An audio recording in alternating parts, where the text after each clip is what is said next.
I asked South Ayrshire Council for a freedom of information request on how many registered sex offenders are housed in South Ayrshire. Under their supervision, it was 45, right? Under their supervision. Now they've worded that correctly, because once the community orders is done with, they're not under the supervision of the council. They go back to Police Scotland. I've also been in touch with Police Scotland and I'm waiting for the figures off them as well.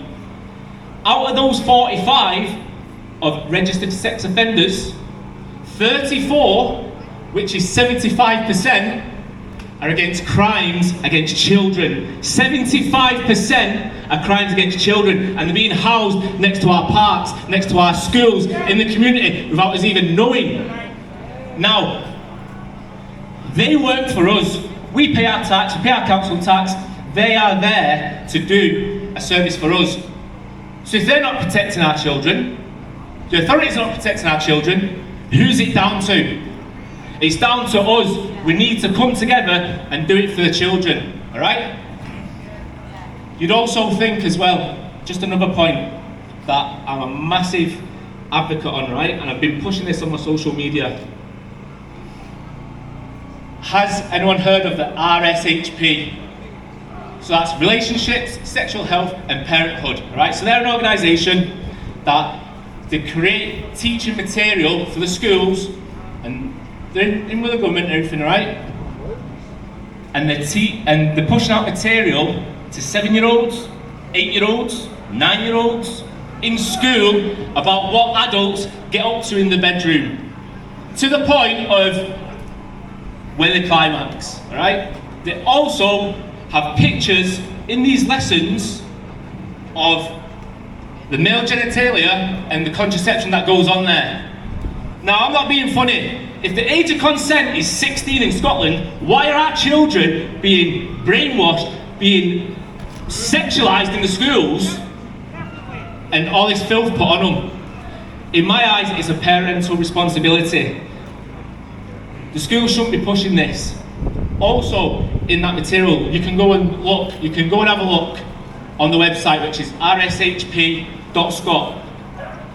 I urge you to go have a look and go look at the levels, because primary school kids are also being taught and being told they can identify as anything they want, and the school doesn't even have to update you on that.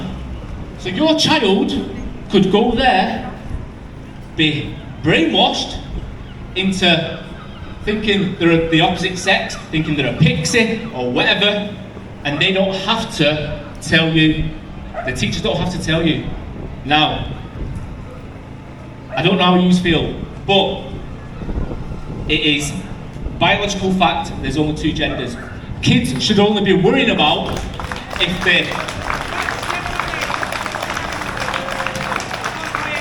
Kids should only be worrying about playing in the mud, making friends, learning real life skills, not being taught they can identify as whatever they want. It's an ideology that is being pushed on our children, right? Now, I've not got anything against if you want to go around and, pretend you're the opposite sex or whatever when you're an adult. That is down to you as an adult. But as a 7-year-old, an 8-year-old, when children's minds are like sponges, easily influenced, why are we allowing this to be pushed in our schools? So my main point of speaking here today is to tell you all, we need to start coming together as parents, grandparents, uncles, aunties, citizens, right? And protect our children, because see, at the end of the day, we are the only ones that can do it. The schools aren't going to do it. The government's not going to do it. The authorities aren't going to do it. It is down to us as parents to do it, because thinking about 20, 30 year time, when you sat there in the old people's home and your grandchildren come up to you and say, why didn't you stop this madness? What are you going to answer them? Can you look them in the eye and say, I tried my best? A lot of people won't. It's time to come together and stand up for the next generation, all right? Thank you, Peterhead.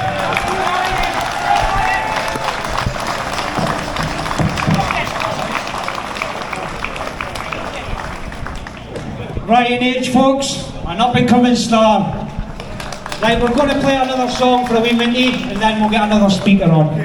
Thank you once again. I hope you're enjoying yourselves. Peterhead, make some noise! I can't hear you. Peterhead, make some noise! Here we go. Yes. Good afternoon. My name's Lewis. I'm here with my brother Chris. We've come here from Aberdeen after being invited to attend following our vocal participation in a protest down near Aberdeen Beach, bringing attention to the migrant hotel in the area. We've seen the detrimental effect on our community, with a huge increase in litter, antisocial behaviour, and the harassment of our women and girls. However, today I'm here to speak to you all about our most important fundamental right, the right to free speech and free expression. Make some noise, man. This is a topic that deserves our utmost attention right now. Without such a right, in its truest form, much of what has been and will be discussed here today is meaningless. You may just barely have the right to speak on these matters today, but can you be so sure that this right will exist next week, or in a year's time, or for your children? I'll talk to you all for a moment about illegal immigration and migrant hotels, as this was the focus of our initial Aberdeen Beach protest. Per YouGov polling, in June of this year, 79% of Britons believe illegal immigration is too high, with 77% of those people believing the amount is much too high. Contrast this to only 2% of Brits polled who believe the number is too low. Per the Migration Observatory, there were at least 75,287 refused asylum seekers who were still present in the UK in mid-June 2024. In just the past few years, there were 142,054 small boat arrivals, and a 2017 Pew Research Centre estimate puts the number of illegal immigrants in the UK as high as 1.2 million. We can only speculate as to how dire the situation is today. Perhaps most concerningly of all, a migrant being quote-unquote legal does not mean their claim to asylum or refugee status is legitimate, simply that it is being processed. Absolutely nothing prevents them from destroying their identification, arriving on a small boat, being housed in a hotel, given food, money, clothing, electronics, and spending money until their application is processed and they are rejected, and then doing the same thing all over again at our expense. We are the butt of this sick joke that our government calls immigration policy. Indeed, in that same YouGov poll, it was found that Britons tend to think both illegal and legal migrants to the UK do not share the same values as British people, with 69% being of the opinion that illegal migrants do not share the same values, compared to only 11% believing they do. Almost half of Brits support no new immigration to our nation and mass removal of legal migrants, more than the 44% who oppose this position.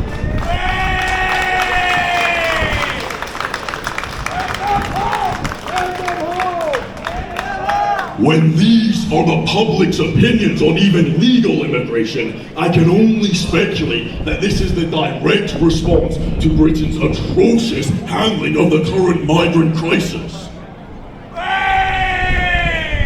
And yet, despite my views being in line with the majority of Brits, and my crime being that of daring to voice the opinions of the British public, alongside raising my concern over potential shifts in society, mere days after the protest at Aberdeen Beach, 4 police officers entered my house without permission, found my brother there, and stated they were looking to talk to me about the recent protest. Translation, they are looking to arrest and potentially charge me for what they deem wrongthink. Bring it on!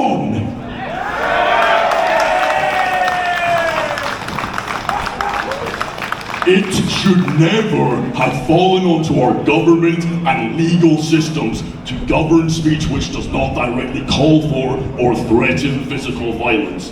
The United Kingdom has arguably not had true protections for freedom of speech for decades. In that, even where you do not call for violence or harm, quote-unquote, offensive speech in this nation has consistently been curtailed. However, we have reached a boiling point in recent years where even the most well-intentioned and inoffensive of us should be highly concerned, most notably in our very own country with the Hate Crime and Public Order Scotland Act 2021. The inherent issue with such legislation, even where supported by well-intentioned people, is that it cannot help but be vague in restricting speeches. And I say this as someone who is a legal graduate. We need a right to offend and a right to quote-unquote hateful speech enshrined within our legal protections on speech.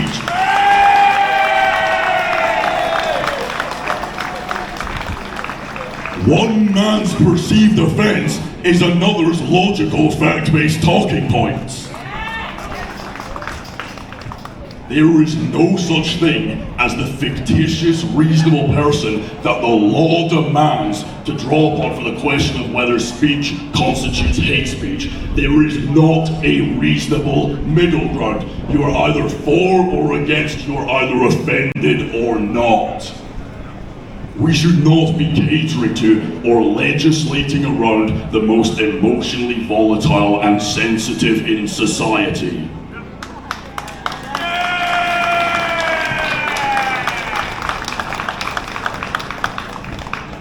Within anti-discrimination legislation itself, the very notion of protected characteristics is arbitrary.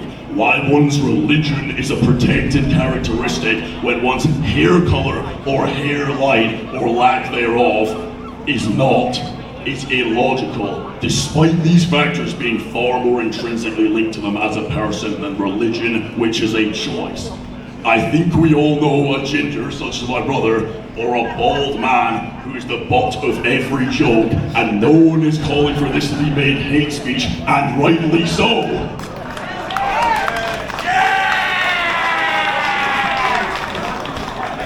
Moreover, ironically, the religions that persecute non-followers, or dare I say apostates, to the greatest extent, are receiving the most by way of legislative protection.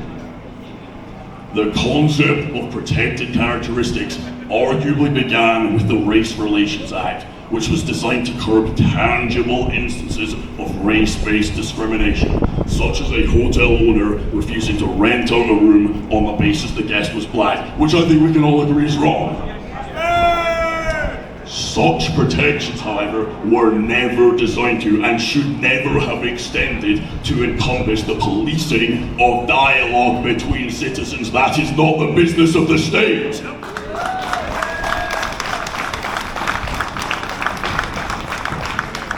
And unless you believe our government and our legal system should act as de facto playground monitors, tell them with your words, tell them with your voting to get their conniving little hands out of our right to speak.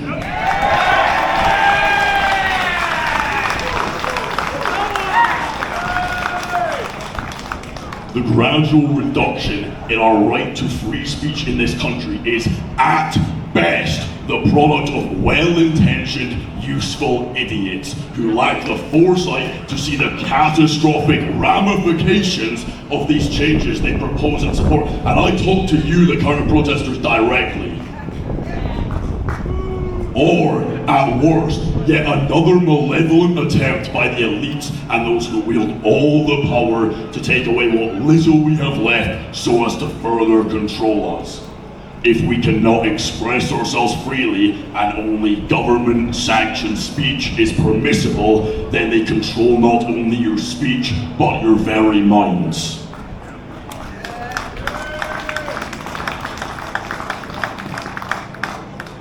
I find myself in a situation I'm sure will resonate with many of you. I have friends who hold my same or similar views, as a huge number in our nation do, yet are paralyzed by fear. A fear to stand out or to break the social norm of inaction. I do not say this as a pejorative, rather as a fact. They are a fearful people controlled by the fear of social ostracization, fear of loss of employment, fear of demonization, even fear of imprisonment. And who can blame them? Self-preservation is a natural human instinct. However, the reason politicians and legislators are so emboldened to trample upon our fundamental rights is because we are a silent majority. Speak out for others, even those you disagree with.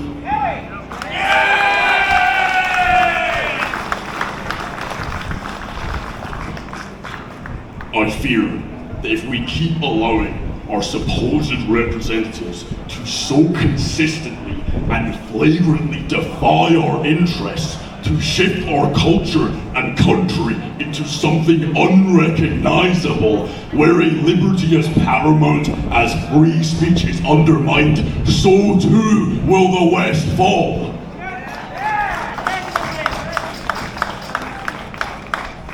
We need not be afraid anymore. We, the people, still have the capacity for change, to state loudly and proudly that this is not the direction we wish to see our nation going.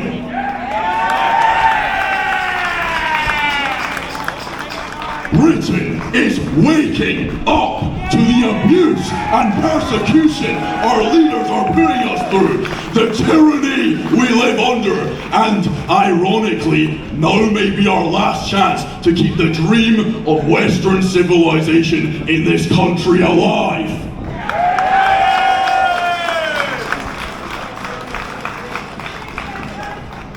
Britain must rise.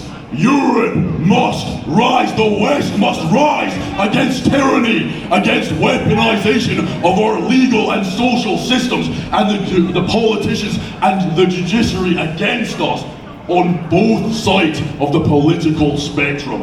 How many of us can truly say our interests are represented? Dissatisfaction is at an all-time high. When even the right to truly speak our minds is being silenced, the time for a lackadaisical approach is long over.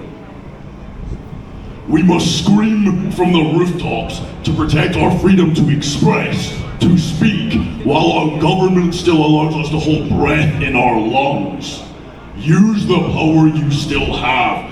Vote on those who do not commit to the absolute protection of free speech. On this topic, there is a famous piece of prose titled First They Came. I'll paraphrase it for you all now.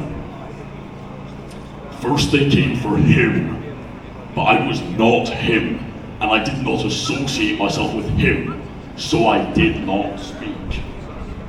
Next they came for her, but I was not her, and did not associate myself with her, so I said nothing. Then they came for me. I looked to run for help. How could this be happening? But there was no one left to help. There was no one left to speak for me.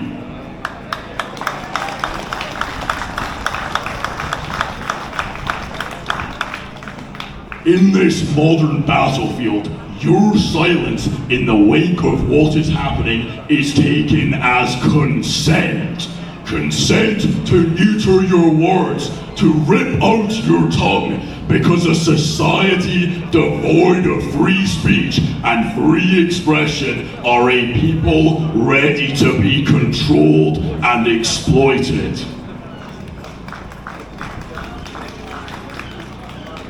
We must stand up and scream from the top of our lungs with every breath. No more censorship! No more control! No more tyranny!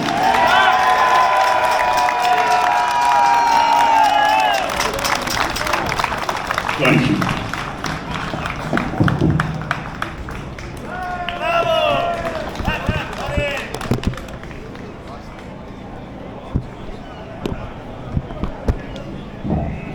Thank you guys.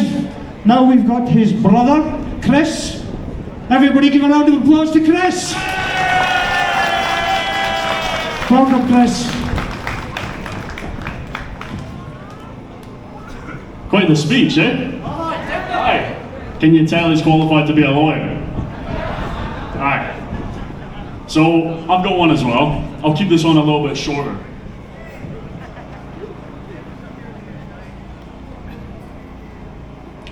Look around you. Really. Look at the men and women standing next to you. The faces you see, they are your brothers and your sisters. They stand with you, beside you. We are not alone anymore. They cannot tell us our voices do not matter anymore. I'll ask you this.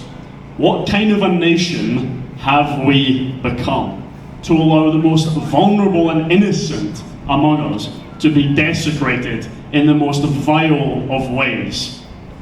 And it's happening in every city across our nation. What kind of a nation have we become? Our children, our daughters, our sisters and wives, we demand justice. Now, I still may be a young man, but I read the news every single day. I keep very informed.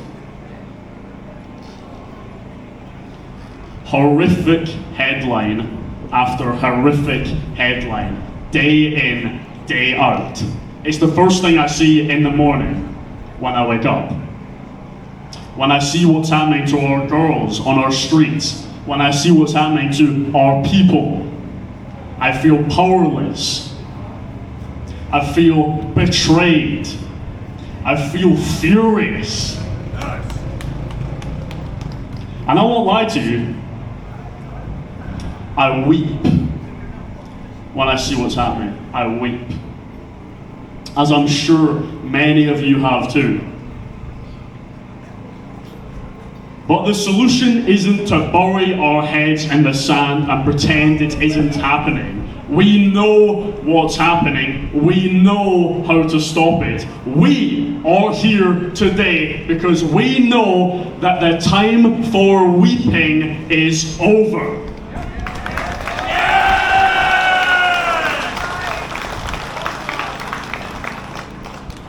Gone are the days where we sit there voiceless and powerless as the world happens around us. Stand up with me, with your countrymen, in defiance, in righteous indignation.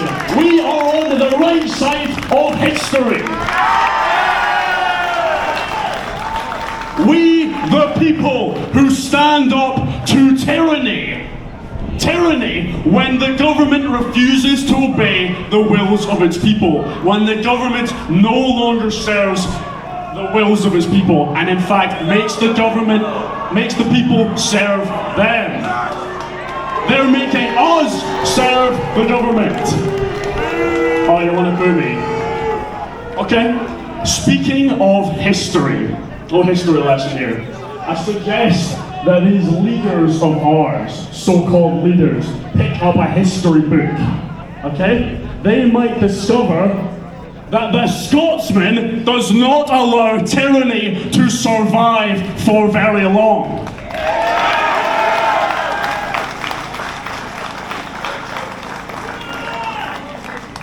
I'll say this, wars have been started for less.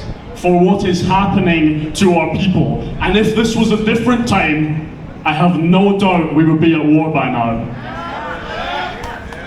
But today, in the age of information, the war is not fought with swords and shields or cannons and castles. The battlefield is up here. Your mind and your voice are your only weapons. A constant war rages every day between truth and lies, good and evil. and all the fog of war that comes with that. Misinformation, propaganda, smear campaigns, government cover-ups, diversion tactics, false flags. But they know they cannot suppress us anymore. The government is slowly walking its way back. Keir Starmer even admits we have a problem after denying it for years. This is why the next 2 words I'm about to tell you are so important. If you remember anything from my speech today, make it be these next 2 words. Controlled opposition. Controlled opposition. Say those words to yourself. Those words mean be very careful who we let represent us, who we let represent our movement, our mission, our nation. Do not let them use our desperation for their own agendas. Do not settle for anything less than what needs to be done, because talk is cheap, and that's what politicians do. Judge them by their actions. Ye shall know them by their fruits. Exactly. I'll close with an old Turkish proverb, and it couldn't be more relevant today. The forest was shrinking, but the trees kept voting for the axe, for its handle was made of wood, and they thought it was one of them.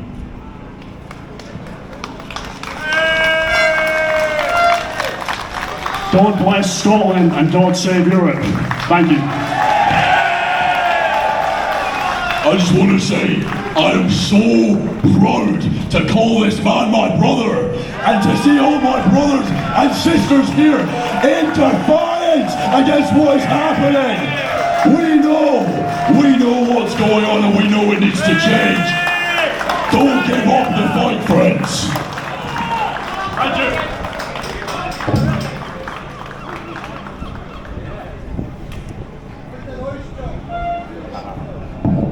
Thank you guys, that was wonderful. I'm proud to have you here, pleasure. Make some noise for the brothers from Aberdeen! Yeah! I think we're going to have some more music, and then we're going to have our next speaker. Folks, the music's coming again, so Still having a good time? Peterhead, make some noise! I can't hear you, make some noise! There you go. Get up.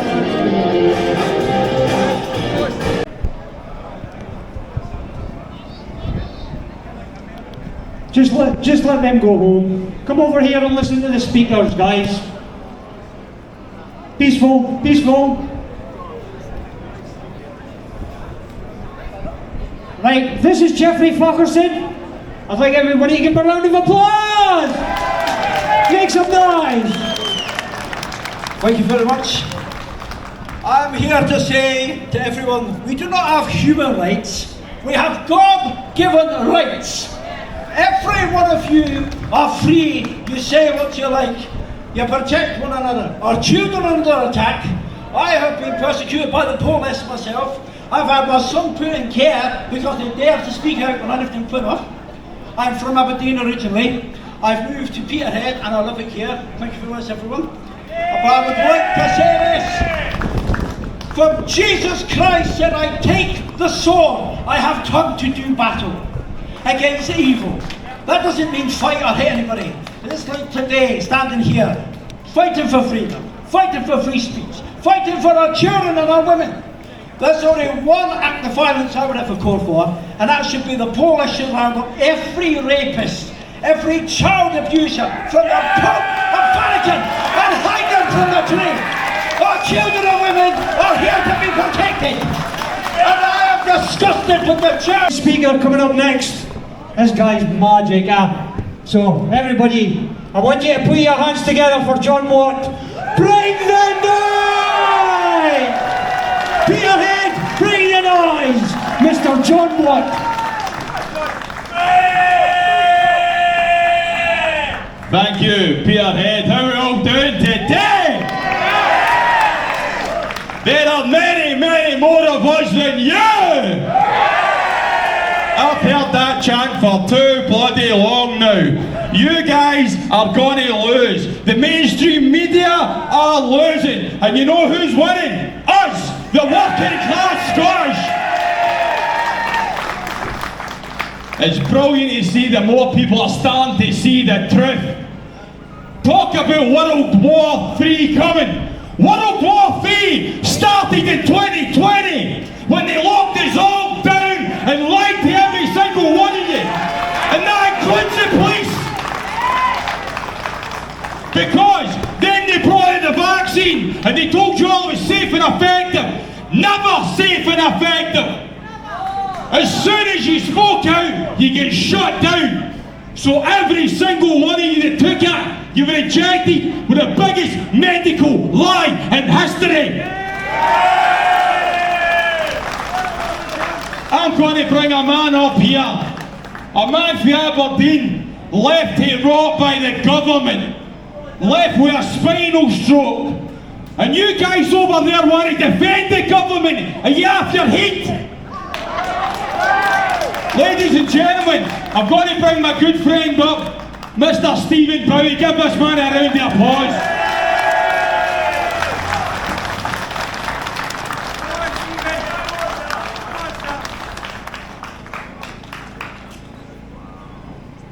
Sorry for swearing, but what a fucking introduction that is, My apologies for swearing. So, as John says, my name's Stephen Bowie. I was vaccine injured by AstraZeneca in 2021.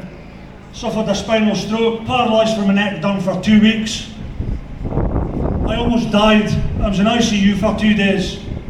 Look at me now. I'm standing here in front of you, speaking, standing up for the truth. So me and John are going to speak about vaccine injury, but something else I want to speak about. And Craig Houston pointed on it earlier. I'm standing as an independent in Holyrood next year. And let me tell you why. Thanks very much. That's one. Anybody else? Oh, we're going to here. You can add me on Facebook, X, Instagram, TikTok. Your votes will be very welcome. So anyway, I'm here. I want my Scotland back. Westminster are decimating our country. They're getting rid of our fishing industry. Aberdeen has been ripped apart. They're getting rid of our oil and gas.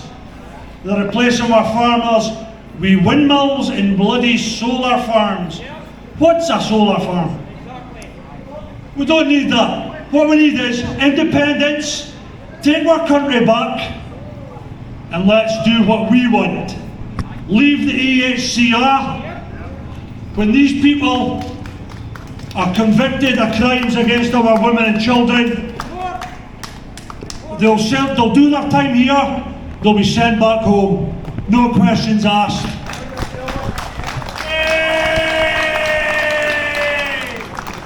We're going to leave the World Health Organization. We're going to leave the World Economic Forum.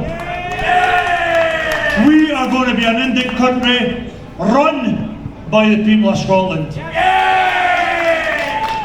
Me standing as an independent, I'm not going to have a boss.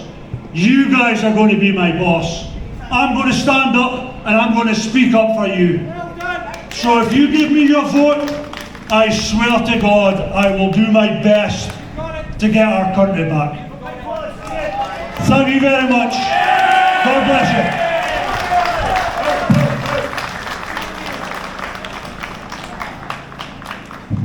That man there, this is the thing. Every single person in the UK that was injured by that vaccine was left to die or rot, and the misinformation, everybody called it medical misinformation. Well, the truth is coming out. Mr. RFK is doing a wonderful job in America regarding that. But why are we here today? Where are we going? Why are we here today? You've got to tone it down, I don't want to scare the wee one off. Stand here. Look at us. This is the future. my good friend Alex Kearney, the fact that yous are over there protesting shows how stupid yous are. A man who's called Alex Kearney Spartan Protection Team was here today. A man who's a predominant figure in protecting children, gone round the country, going after paedophiles, and yous want to stand there with your masks on and shout us. Shame on you!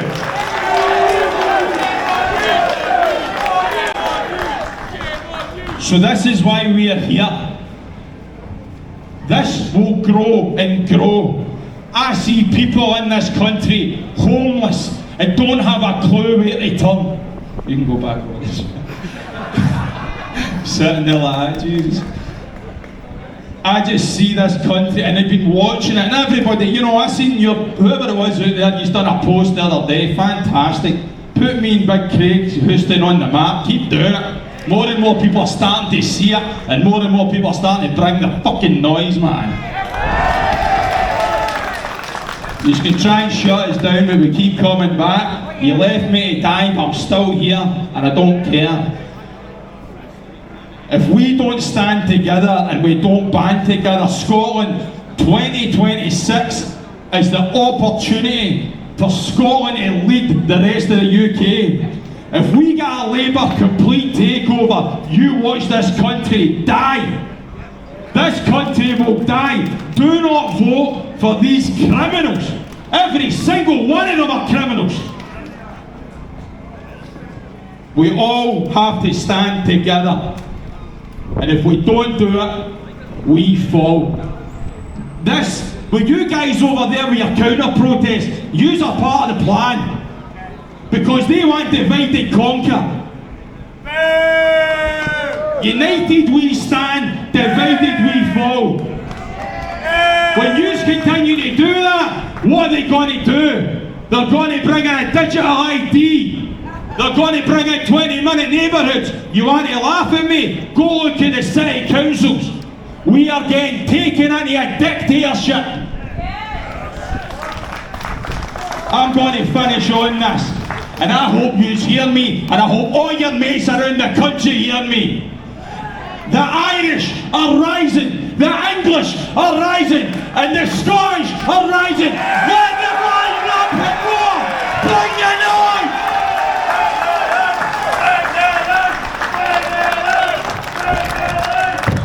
We will win this. I guarantee it if we stand together.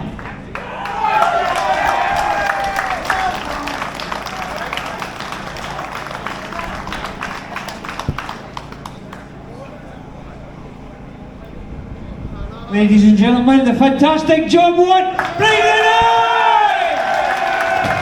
Thank you, John. Well done, sir. Anyway, what a turnout. I just can't believe how many people have turned out for this event today. Peterhead, I'm proud of you, really proud of you. Honestly, you all know who I am. I've been here for 52 years, you know. I'm just glad that everybody has come here to show their appreciation for what we've put on for you guys today. It's took a lot of work, a lot of hassle, a lot of mind pressure. I says, but we've got it done, we're here. Everything's been good, it's been peaceful, which we wanted it to be. We wanted it to be peaceful, you know, and we've done that.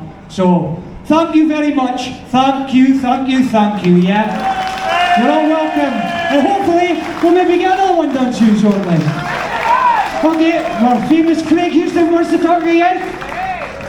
Ladies and gentlemen, I just want you guys to help me show appreciation for the people that put this on today. They have been working tirelessly for weeks, and I had the privilege of giving them a bit of a platform in the last 2 months, and look at who's turned up. So ladies and gentlemen of Peterhead and surrounding areas, please help me to thank you to this team of absolute dynamite patriots for putting this on today and being an inspiration for the rest of our country. Thank you very much, have a great day, cheery bye now.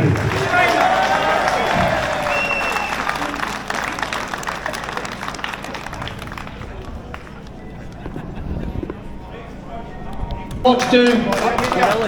We've got Mac Media, who's been up here filming since the start. DJ on Media for Aberdeen. Is anybody else is here? Thank you. That's in warfare. I mean, I could take it. That have followed our page and subscribed to our page and made this happen today. Because if it wasn't for you guys, we wouldn't be here. So 100% respect to every single person that's came today. And big shout to Kev the Banter and Ryan H. Upcoming stars. But anyway, thank you very much, people. Have a nice day. See you in the Patio Hotel.